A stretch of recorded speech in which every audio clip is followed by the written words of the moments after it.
Ready start.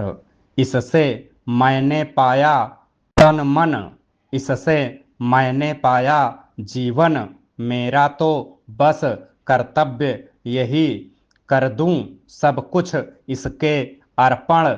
मैं तो समाज की थाती हूँ, मैं तो समाज का हूँ सेवक, मैं तो समष्टि के लिए व्यष्टि का कर सकता बलिदान अभय।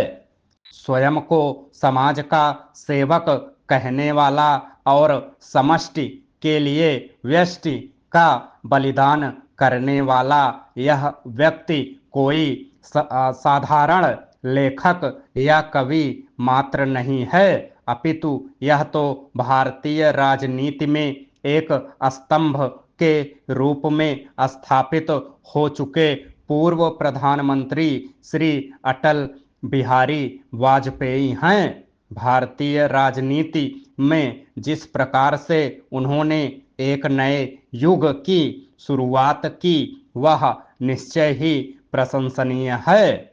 भारतीय राजनीति में एक गैर कांग्रेसी नेता के रूप में अपनी अमिट छाप छोड़ने वाले प्रतिभावान जननायक श्री अटल बिहारी वाजपेयी का जन्म 25 दिसंबर 1924 को ग्वालियर के एक मध्यम वर्गीय ब्राह्मण परिवार में हुआ था।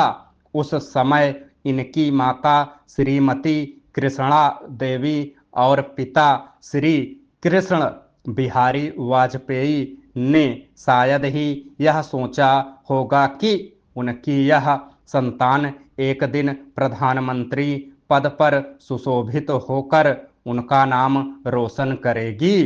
वाजपेयी जी की आरंभिक शिक्षा ग्वालियर के ही सरस्वती शिशु मंदिर विद्यालय में हुई। इसके बाद इन्होंने विक्टोरिया कॉलेज, वर्तमान में लक्ष्मीबाई कॉलेज से स्नातक की परीक्षा उत्तीर्ण की और फिर कानपुर के दयानंद एंग्लो वैदिक कॉलेज से राजनीति विज्ञान में स्नातकोत्तर की उपाधि प्राप्त की। यद्यपि उन्होंने कानून की पढ़ाई भी की, परंतु किसी कारणवश वह इसे पूरा नहीं कर पाए।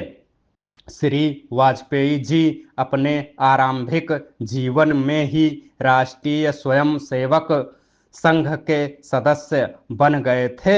उन्होंने आर्य कुमार सभा में भी सक्रिय भूमिका निभाई।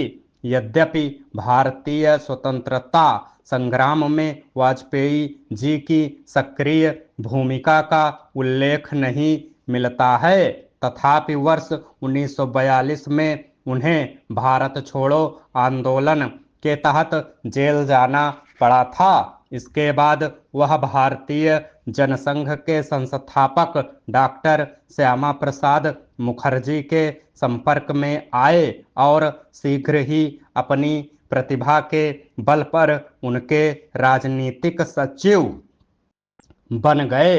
इससे पूर्व वह राष्ट्रीय स्वयंसेवक संघ के कार्यकर्ता रहते हुए राष्ट्र धर्म, पांच जन्य चेतना, दैनिक स्वदेश, वीर अर्जुन आदि पत्र पत्रिकाओं के संपादक रह चुके थे और एक कुशल संपादक एवं सफल पत्रकार के रूप में प्रसिद्धि पा चुके थे।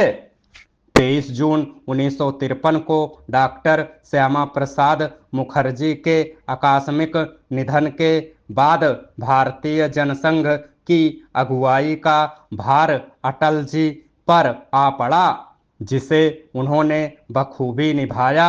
अपने राजनीतिक मार्गदर्शक डॉक्टर श्यामा प्रसाद मुखर्जी का संदेश देश भर में फैलाते हुए अटल जी ने स्वाधीन भारत के राजनीतिक परिदृश्य पर अपनी अमिट छाप छोड़ने में सफलता पाई। श्री अटल जी ने सन 1955 में पहली बार लोकसभा का चुनाव लड़ा था। इस चुनाव में उन्हें हार का मुंह देखना पड़ा था। परंतु धीरे धीरे उनकी लोकप्रियता में वृद्धि होती गई।